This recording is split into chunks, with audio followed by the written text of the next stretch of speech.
Hi అండి, నమస్తే. నవరాత్రుల్లో 4వ రోజండి. ఈ రోజు అమ్మవారి అలంకరణ వచ్చేసి శ్రీ అన్నపూర్ణాదేవి అలంకరణ అన్నమాట.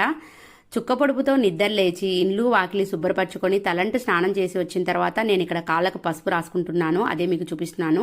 పసుపు మరీ గట్టిగా మరీ పలుచగా లేకుండా మీడియంగా కలుపుకొని కాళ్ళకి ఎక్కడ తెరపలు లేకుండా పసుపు అనేది రాసుకోవాలి. కాళ్ళకు పసుపు రాసుకున్న తర్వాత చేతులు కడుక్కొని తర్వాత గడపకి అలాగే తులసమ్మకి పసుపు కుంకాలు పువ్వులు ధూపం సమర్పించి తులసమ్మ దగ్గర దీపారాధన చేసుకుని నమస్కారం చేసుకుని లోపలికి వచ్చిన తర్వాత ఇంట్లో పూజ గదిలో పూజకు కావాల్సినటువన్నీ సిద్ధం చేసుకుని అమ్మవారికి ఎంతో ఇష్టమైన అల్లంగారెలు ఈ రోజు నైవేద్యంగా సమర్పించానండి. అదే మీకు చూపిస్తున్నాను.